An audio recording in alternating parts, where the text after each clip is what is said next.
मित्रों नमस्कार. My name is Professor A.G. Iyer and I am the chairman of the jury of the prestigious Prakash Mein Inertia Awards. And I am the president of the Inertia Foundation and the Marconomy Foundation, as well as the Inertia Journal that instituted these awards in the year 2007. This year, these awards, the 15th in the series of the Prakash Mein Inertia Awards, named after my late brother Prakash Iyer, who was a Divyang Purush. He had locomotor deficiency and polio on the lower limb. Awards are named after him. Were done at the New Delhi Institute of Management in association with the institution. And Sri V.M. Bansal, the chairman, actually told me, and with whom I am associated also as an associate dean for global business environment, public policy, and government. As a professor, I involved in these studies, which are done by the, Inertia Foundation, the Marconomy Foundation, and also REPA in the area of renewable energy and sustainability. So these awards are oriented at the promotion of sustainable development goals in South Asia at large and India fundamentally. So these awards are gone to the 15th year with the publishing institute by the Inertia Journal, which I founded in the year 2007. The history of these awards is that the first man to receive this lifetime achievement at the Inertia Awards, when they were named Inertia at the time 2007, and later in 2015 got my brother's name Prakash Mein. Post 2015 we have done this award in his name because he was a great man. He was my colleague, he was my convener for the jury. I am the chairman of the jury of these awards. And there are eminent people like ex-chairman BHEL in this, ex-director NTPC Mr. D.K. Jain, ex-chairman BHEL is K. Ravi Kumar, and all of these people are there. But what I am coming to is the first man to receive the lifetime achievement was none other than Dr. V. Krishnamurthy. Krishnamurthy साहब के साथ मेरे संबंध सन 2004 से लेके 2014 तक रहे, and पिछले साल इनकी मृत्यु होगी. And I am planning a biography on Dr. V. Krishnamurthy. He was absolutely the man who is called as the father of the public sector enterprises. और इन्होंने ही मारुति उद्योग निगम को फाउंड किया. He was the founder of BHEL. इन्होंने गेल को turn around किया, cell को बड़ा किया और कई PSUs की मदद की. और ये चेयरमैन थे नेशनल मैन्युफैक्चरिंग कॉम्पिटिटिव काउंसिल. जब मैं इनको मिलता था और जानता था, बड़े क्लोज संबंध हुए, और इनको 2007 में इन्होंने एक्सेप्ट किया. पहली लाइफ टाइम अचीवमेंट इनको दी गई और इनके आशीर्वाद से ये अवार्ड्स आगे बढ़े. और दूसरी बड़ी बात, इन अवार्ड्स में काफ़ी लोगों को अवार्ड मिले हैं. कई लोगों के नाम ले सकता हूँ, जैसे योगेंद्र प्रसाद जी लेट, जिनका मैं बायोग्राफर हूँ. उनकी बायोग्राफी भी लास्ट ईयर लिखी. 2021 में हमने इनको खो दिया. और हमने इनकी बायोग्राफी लिखी 2022 में इस साल. और पुण्यतिथि के दिन अप्रैल 21 को इसी जगह पे new Delhi institute of management में हमने इनकी बायोग्राफी हाइड्रो गुरु योगेंद्र प्रसाद रिलीज़ करी. ये भी हमारे लाइफ टाइम अचीवर हैं और लेटर ऑन ये जूरी में आए. ये मॉडर्न डे एम विश्वेश्वरैया हैं. तो ये बैकग्राउंड थोड़ी सी ब्रीफ. और आज जो श्री तरुण कपूर हैं, जो एडवाइज़र टू ऑनरेबल PM हैं, जो हिमाचल प्रदेश पावर कॉर्पोरेशन से निकल के फिर जॉइंट सेक्रेटरी सोलर बने. राष्ट्रीय सोलर मिशन में उनके साथ बहुत सारा काम हुआ मेरा. और हमने ये रेपा में रिपोर्ट भी करी कि 100 गीगावाट सोलर 2022 की, जो 2013 में सूरत में, जो गुजरात में रिलीज़ करी. उसके अलावा जब ये पेट्रोलियम सेक्रेटरी थे अंटिल अबाउट लास्ट ईयर 21, तब हमने रिपोर्ट करी कंप्रेस बायोगैस वाली, वो भी हमने रिलीज़ करी. और वो CBG से जो कहते हैं प्रेस मड, शुगर केन से जो प्रेस मड वेस्ट आता है, उसके अलावा पराली, राइसस के सब के पोटेंशियल है, अलॉन्ग विथ हाइब्रिडाइजेशन, मतलब उनको गोबर के साथ हाइब्रिडाइज करने से इसमें से काफ़ी मात्रा में बायोगैस निकलती है, जो कमर्शियल स्केल निकलती है. और इसके अंदर जो कंपनियां जिन्होंने इस सब एरिया में अच्छा काम किया, पानी के क्षेत्र में हाइड्रो पावर में अच्छा काम किया, पंप स्टोरेज पर अच्छा काम किया, बायो एनर्जी जो मैंने बोला आपको है, conversion of this to CBG जो किया, ये सब कंपनियां जिसी तरह से, चाहे प्राइवेट सेक्टर को, पब्लिक सेक्टर क्यों, इन सबको हमने पारितोषिक दिया एट द 15वें प्रकाश में इनर्शिया अवार्ड्स पुरस्कार में. ये हुआ दिल्ली को 22 दिसंबर 2022 को.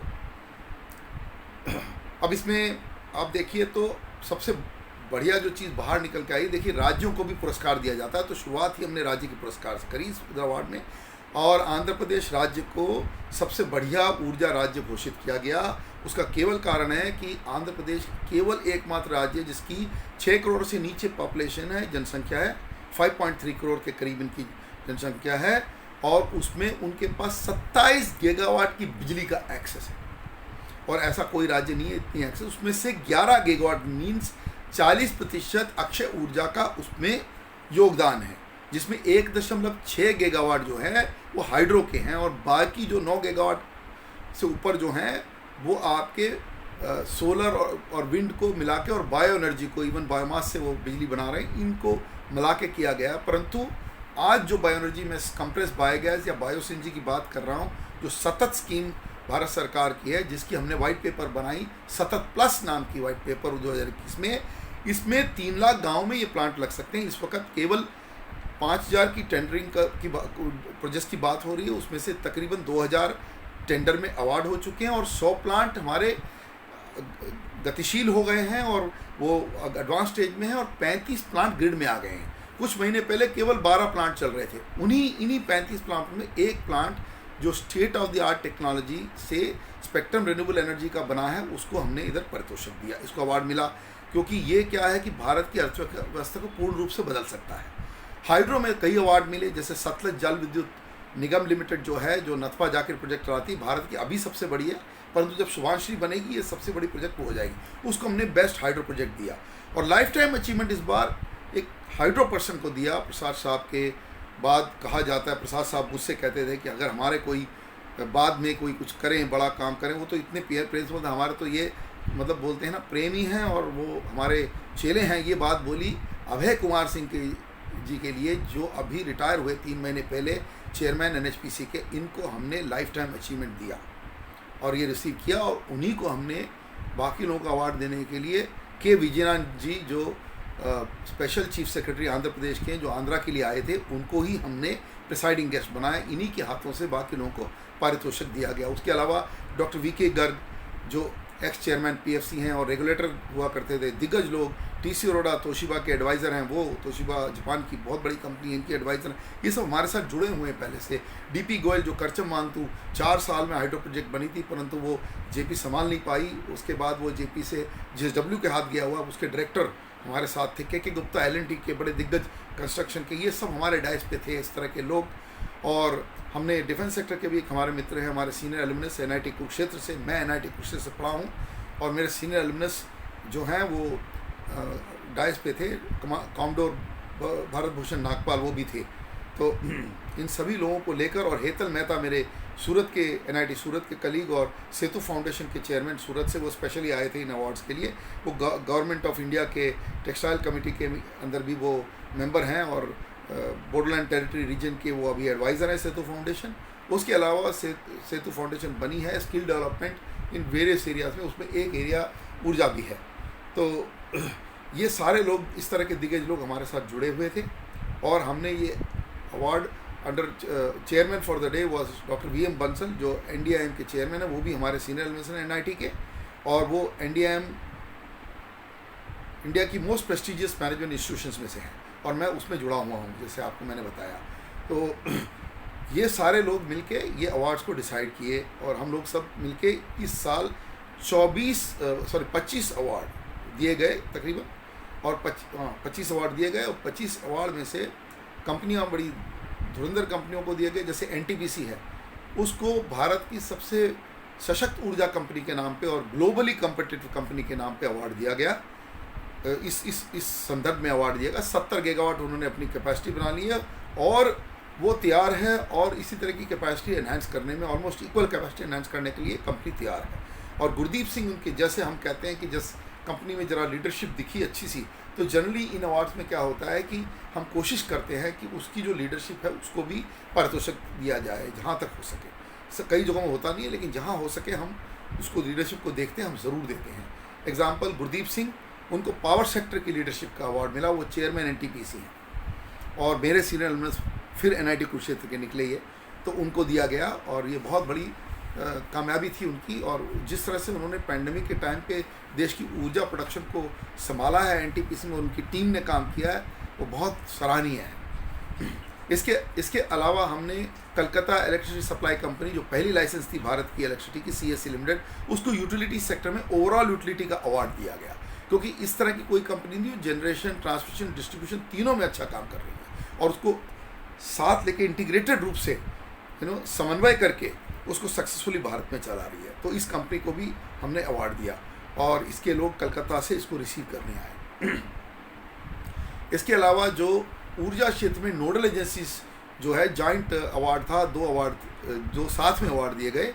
एंड्रेड cap new and renewable energy development corporation of Andhra Pradesh limited, जिसने मैंने कहा कि 11 गीगावाट के करीब ऊर्जा क्षेत्र में अगर हाइड्रो निकाल दें 9 गीगावाट एंड्रेड कैप के ज़रूर निकलेंगे। पर पंप स्टोरेज जो 29 लोकेशंस जो आंध्रा में सबसे ज़्यादा पंप स्टोरेज का काम हो रहा है और उसको जो बढ़ाया वो एंड्रेड कैप का बहुत बड़ा हाथ था। तो एंड्रेड कैप को भी हमने क्या किया कि एंड्रेड कैप को हमने ये अवार्ड दिया, उसको best nodal agencies of India के अवार्ड दिया और उनके साथ जो जॉइंट अवार्ड मिला वो Rajasthan renewable energy corporation limited को मिला गया, उनको डिक्लेयर किया गया। और वो राजस्थान रिन्यूएबल आज भारत की सबसे ज़्यादा सोलर बनाने वाली एजेंसी बन गई है। उसके बाद तकरीबन 14 गीगावाट का सोलर का एसेट है, ये सबसे बड़ा है। भारत में कुल मिलाकर 60 गीगावाट के करीब अब सोलर हो जाएगी और उसमें 14 से 15 गीगावाट राजस्थान से आ रहे हैं, सबसे नंबर 1 स्टेट है। इसी प्रकार से ट्रांसमिशन सिस्टम देखिए, राष्ट्रीय ट्रांसमिशन की बात हो रही है, एक ग्रिड की बात, 1 ग्रिड 1 नेशन 1 फ्रीक्वेंसी, पर इसमें राज्यों की जो ग्रिड है जो 400 kV तक में कंट्रोल हो रही है, इसमें परफॉर्मेंस ज़बरदस्त होगा तो राष्ट्रीय ग्रिड की उन्नति होगी। तो उसमें 99.99% लाइबिलिटी मेंटेन करना एक दिक्कत वाली बात है, बड़ी चैलेंज है। इसमें Andhra Pradesh transmission corporation of Andhra Pradesh, transmission state corporation of Andhra Pradesh, AP Transco को हमने पारितोषिक दिया, वो नंबर 1 विनर रहा हमारी जूरी के हिसाब से। तो वो ऑब्वियसली आंध्रा के 2 हुए, इसलिए आंध्रा स्टेट अब आपके सामने खड़ा हुआ। और ध्यान रखिएगा, आंध्रा मॉडल सबसे पहले इलेक्ट्रिसिटी के रिफॉर्म मॉडल थी other than the Orissa model. Orissa थोड़ी सी अभी प्राइवेटाइजेशन की तरफ गया हुआ है, पर basically Andhra model has shown the success. ये 15 सालों में जो मॉडल हमने अनबंडलिंग का किया कि जनरेशन, ट्रांसमिशन और डिस्ट्रीब्यूशन को अनबंडल करके हमने बनाया, तो आंध्रा की सक्सेस साफ रूप से जाहिर है, कैपेसिटी इंडेक्स में जाहिर है, परफॉर्मेंस में जाहिर है। उनकी रिन्यूएबल एनर्जी को एम्ब्रेस करने में सस्टेनेबल डेवलपमेंट गोल के लिए वो भी आपके सामने प्रत्यक्ष है और प्रत्यक्ष को प्रमाण नहीं। और हमने जो पंप स्टोरेज एक एरिया आया है हाइड्रो के अलावा, पंप स्टोरेज, जिसमें आपको काफ़ी काम हो सकता है। देश में 100 गीगावाट की पोटेंशियल है, उसमें आंध्रा आगे बढ़ी है। तो उसमें ग्रीनको, वो भी आंध्रा बेस्ड कंपनी है। ये 2 कंपनियां भारत में जो बहुत आगे ऊर्जा क्षेत्र में, अक्षय ऊर्जा में काम कर रही है। एक तो अडानी ग्रीन एनर्जी लिमिटेड और एक तो ग्रीनको ग्रुप। ये दोनों के 7 गीगावाट, 7.5 गीगावाट के ऊपर अडानी चलेगी और 7.5 गीगावाट तक ये ग्रीनको भी पहुंच गई है, using pump storage and other renewable portfolio. तो सोलर वोलर सब मिला के हाइब्रिडाइज में, पर ये दोनों कंपनियों को पारितोषिक मिला क्योंकि यही दोनों कंपनियां आपस में 14 गीगावाट कर रही हैं। तो ये बहुत बड़ी बात है। NHPC को मिला best hydro and renewable company का अवार्ड, क्योंकि ऑब्वियसली NHPC के 7 गीगावाट के हाइड्रो एसेट है और 7 गीगावाट वो सोलर भी कर रहे हैं। तो ये जो जिस तरह से चेंज हो रही है, इसके लिए भी NHPC को भी अवार्ड मिला और उसको best hydro and RE company घोषित कर दिया गया है। ग्रीनको की जैसे बात हुई, ग्रीनको के जो उसको लीड कर रहे हैं बेसिकली प्रवीण नंदा, उनको भी पारितोषिक दिया गया for providing, he was the person of the decade in the area of hydropower and pump storage. Hydro power में एक और कंपनी टेक्नोलॉजी में, ये भारत के बारे की, यही हमारा बहुत इंटरेस्टिंग है। हम फॉरेन कंपनियां जो भारत में अच्छा काम करती हैं और मेक इन इंडिया करती हैं, उनको भी हम पारितोषिक देते हैं। हमने भूटान को भी अवार्ड दिया in the past as a country, as a resource, और उनकी एजेंसीज को भी अवार्ड मिला हुआ है, इसलिए इसको साउथ एशिया का भी अवार्ड कहा जाता है। तो इसमें इस साल ऑस्ट्रिया से जो कंपनी एस्टैब्लिश हुई है एंड्रिट्स हाइड्रो को best hydro turbine RE technology company के रूप में पारितोषिक दिया गया और इन्होंने सबसे पहले पंप स्टोरेज में भारत में ब्रेक थ्रू एंड्रिट्स को मिला है। हाइड्रो में तो इनको जाना ही जाता है कि इस मेन मैन्युफैक्चरर, और ये काफ़ी भारत में फैक्ट्रियाँ करके यहाँ पर इंजीनियरिंग करके काफ़ी इंडिजनाइज कर रहे हैं और भारत में बहुत फोकस है इस कंपनी का। तो ये जर्मन टेक्नोलॉजी बेस्ड कंपनी है, ये भारत में अपने आप को ग्रो कर रही है और इसकी लीडरशिप अवार्ड भी संदीप श्रीवास्तव जी को गई, क्योंकि वो इसके वाइस प्रेसिडेंट हैं और उन्होंने इस कंपनी को इंडिया में जिस तरह से आगे बढ़ाया है वो सराहनीय है। और जर्मन्स को भी, और इनके जो जर्मन्स और जो ऑस्ट्रियन और जो सारी इनकी लीडरशिप है वहाँ से, फॉरेन से, वो यूरोपियन यूनियन से, इनको भी हम सलाम करते हैं क्योंकि इन्होंने काफ़ी इंडिया फोकस अपने आप को रखा और इनका फेथ इंडिया पे था। तो ऐसी कंपनियों को हम ज़रूर एंटरटेन करेंगे और इनको और हम पावर देंगे और इनकी हम सराहना करेंगे, इनको आगे और मजबूत करेंगे। तो ये ग्रीनको की बात होगी। इसी तरह से रिन्यूएबल टेक्नोलॉजी एरिया में रेन्यूसिस है भारत की सबसे बड़ी सोलर एंटिटी इस वक्त। ऑफ कोर्स अदानी के पास भी सोलर है, अदानी रिन्यूएबल के पास भी सोलर 2 गीगावाट के ऊपर चला गया है, और विक्रम सोलर भी है, इनको दूसरे अवार्ड मिले हमारे। पर इधर जो है रेन्यूसिस को number 1 renewable energy technology for solar का अवार्ड दिया गया, क्योंकि ये 11 गीगावाट तक एनकैप्सुलेंट्स जो बैकशीट बनती हैं सोलर के अंदर, इन्होंने लीडरशिप पा ली है। ये चाइनीज़ को भी टक्कर दे रहे हैं और बहुत भयंकर टक्कर दे रहे हैं, और ग्लोबली ये मैन्युफैक्चरिंग कैपेसिटी स्केलेबल बनाई है इन्होंने। इंटरेस्टिंग बात है इनकी, इन्होंने PLI स्कीम का मदद नहीं लिया, पर इन्होंने केमिकल और रिमोट एरिया का महाराष्ट्र के पातालगंगा में इसकी नई फैक्ट्री आ रही है, 4 गीगावाट तक बिल्ड हो गई, ऑलमोस्ट तैयारी में है। 3 से 4 गीगावाट की इंटीग्रेटेड फैसिलिटी, और बैकशीट की इनकी फैक्ट्रियाँ तेलंगाना में हैं और कर्नाटक में हैं। ये भी एक बढ़िया निकला। और इस तरह का मतलब आप देखिए कि मैंने कई लोगों के नाम नहीं लिए। इसी तरह से IOCL जो है, IOCL ने सतत स्कीम को नोडल किया, तो उसको बिल्कुल अवार्ड मिला इसके लिए इंडियन ऑयल कॉर्पोरेशन लिमिटेड को, क्योंकि ये पूरा इंपोर्ट सब्स्टिट्यूशन हो सकता है और ये नोडल एजेंसी है। और उसके जो ऑफिसर हैं शांतनु गुप्ता, उनको person of the decade for this particular area for CBG and bringing them on the ground. और ये प्लांट आए हैं, तो शांतनु गुप्ता ने बहुत अच्छा काम किया, और ये under the leadership of Tarun Kapoor काम कर रहे थे जब वो मिनिस्ट्री ऑफ पेट्रोलियम में, जब उन्होंने हमसे बात की और हमने उस वाइट पेपर को तैयार किया। इवानिक जर्मनी ने इसकी मदद की कि वाइट पेपर निकले, और ये प्रेजेंटेशन हुई मिनिस्ट्री ऑफ पेट्रोलियम में। उसके बाद शांतनु साहब से हमारे कोऑर्डिनेशन रहे, और हमने जो काम इनका देखा, और इनके काम के कारण आज कमाल हो गया कि 35 प्लांट ग्रिड में, मतलब वो अपना गैस देने को के परिस्थिति में है, और उसके अलावा 100 प्लांट तैयार हो रहे हैं। और मैं चाहूँगा कि जो पूरे 5000 प्लांट बने हो, और उसके बाद सतत प्लस जो हमारी वाइट पेपर है वो 10,000 प्लांट की बात करती है, और भारत के 3 लाख गांव में ये प्लांट बन सकते हैं। गेम चेंजर है। इसकी केपेक्स ट्रैक्शन 1.65 ट्रिलियन की हो सकती है, और बायोगैस, और उससे बायोगैस निकलने के बाद जो वेस्ट है वो हाई ग्रेड ऑर्गेनिक फर्टिलाइज़र बनता है, खाद बनती है, और ये दोनों भी बिक रहे मार्केट में। किसान का इसमें पूरा इंटीग्रेटेड फ़ायदा हो जाएगा, क्योंकि ये ऑर्गेनिक फार्मिंग और खेती को बढ़ावा दे रहा है, और उससे गैस बना रहा है उसकी वेस्ट से, और कुछ भी बाहर नहीं जाएगा पृथ्वी के अंदर, सब कुछ कंज्यूम हो जाएगा, सब बन जाएगा, सब चला जाएगा, और गैस इस्तेमाल हो जाएगी और क्लीन हो जाएगी वो, क्योंकि वो बायोगैस है, वो प्योरीफाइड बायोगैस 99% प्योर हो जाती है। और ये व्हीकल्स में बहुत, हमारे ऑटोमोबाइल्स में बड़ा काम आएगा, पूरी ट्रांसफॉर्मेशन एजेंट है, इंपोर्ट सब्स्टिट्यूशन भी है। ये बहुत बड़ा एरिया है जो भारत को काम करना चाहिए और ज़ोरों से। तो इस तरह के अवार्ड थे। उसके अलावा पेट्रोनेट LNG को अपनी LNG इंफ्रास्ट्रक्चर बनाने के लिए इनको अवार्ड दिया गया, क्योंकि ये जो है भारत की एकमात्र कंपनी जो भारत से बाहर भी काम करना चाह रही है। LNG टर्मिनल के दहेज गुजरात में है, और एक कोचीन में है इनका टर्मिनल। तो ये इस कंपनी को भी पारितोषिक दिया गया। 2 बड़े एक्सचेंजेस को अवार्ड दिया गया। इंडियन गैस एक्सचेंज, पहली गैस की एक्सचेंज है ये, IEX जिस कंपनी ने सेटअप किया वही कंपनी इसको तैयार की है, और इंडियन गैस एक्सचेंज लिमिटेड इस पायनियरिंग एफर्ट। और ये राजेश मेहंद्रता जो मेरे पुराने मित्र हैं, पावर ग्रिड से निकले, IEX को तैयार किया, अब इन्होंने इसकी लीडरशिप दी है, और ये पहले हमारे अवार्ड विन कर चुके हैं लीडरशिप की। और इस साल IGX को as emerging for pioneering the gas exchange concept in India, उसको अवार्ड मिला।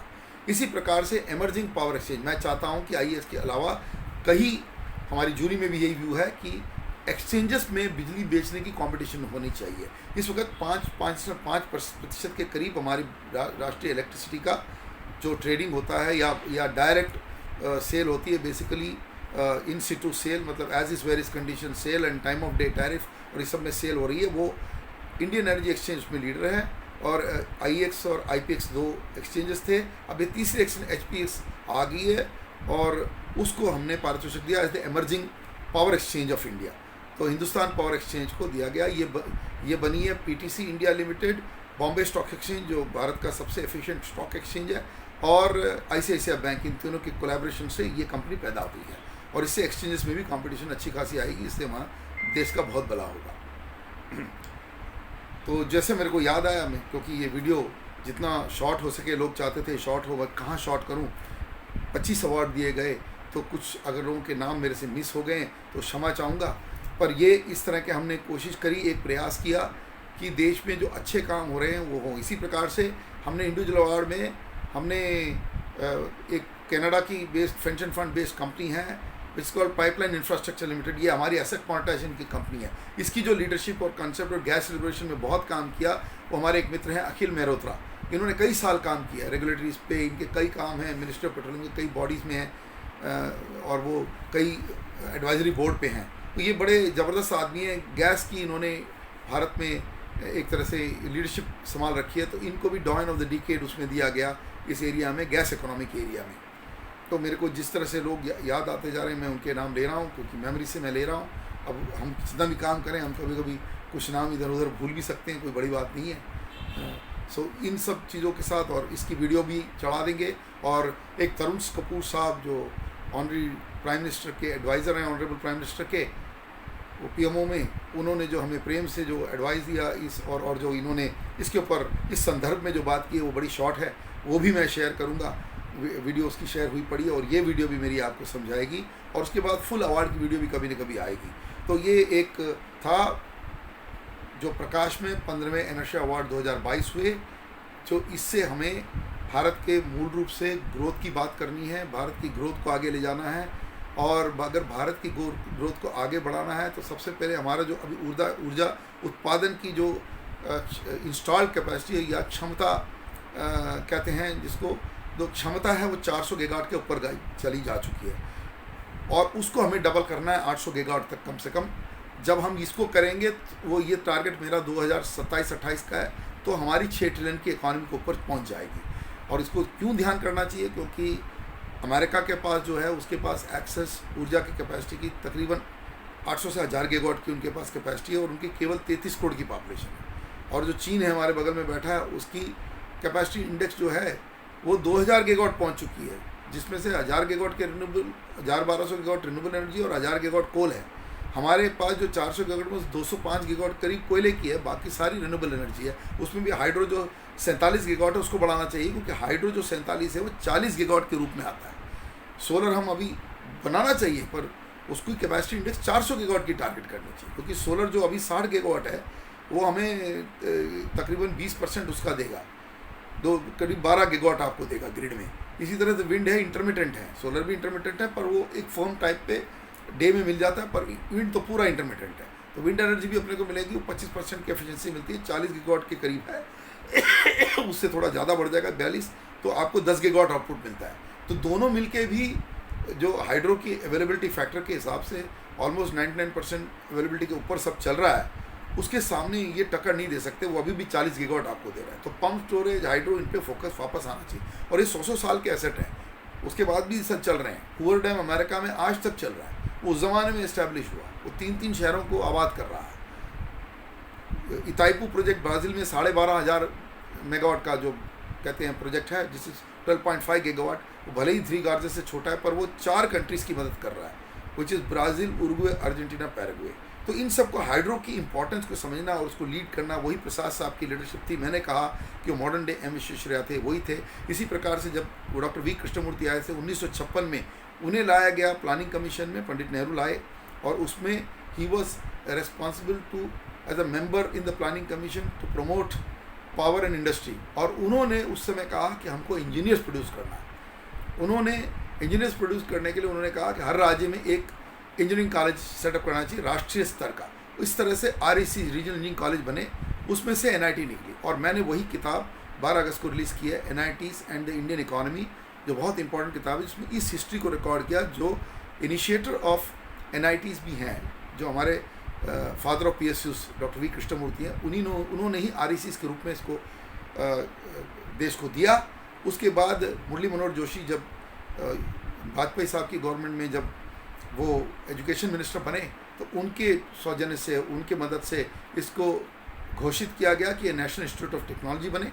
और जो तीसरे लेवल पर हुआ, इनको इंस्टीट्यूट ऑफ नेशनल इंपॉर्टेंस, वो डॉक्टर मनमोहन सिंह जब प्रधानमंत्री बने तो उन्होंने इसको दिया। तो ये इन सब चीज़ों को आगे बढ़ना है, सब इंटीग्रेट रूप में इसको आगे बढ़ाना है। और NITs आज एक भारत की धरोहर है, हर राज्य में एक NIT है। वो जो विजन थी उस समय की, वो अभी विजन आगे बढ़ी हुई है और हर राज्य में, मिजोरम में भी नई NIT बनी और उसके चेयरमैन रहे हमारे K रवि कुमार, जो को चेयरमैन है इस जूरी के मेरे साथ में, जो फॉर्मर चेयरमैन BHEL है। वो इस फंक्शन में आ नहीं पाए, हेल्थ के इश्यूज़ के कारण चेन्नई में रहते हैं। और ये आपको एक बैकग्राउंड मैंने पूरी की पूरी इस एनर्शिया अवार्ड्स की दी, जो हमारे 15 साल में एक स्तंभ के रूप में खड़ा है और ये देश की ऊर्जा क्षेत्र के लिए बहुत ही कार्यरत रहा है और इसको हम और आगे बढ़ाएंगे और देश की ऊर्जा को संपन्न करेंगे, जिससे भारत की अर्थव्यवस्था हमेशा मजबूत रहे। जय हिंद। Professor Iyer here. फिर किसी वीडियो में आपके साथ मेरी मुलाकात है।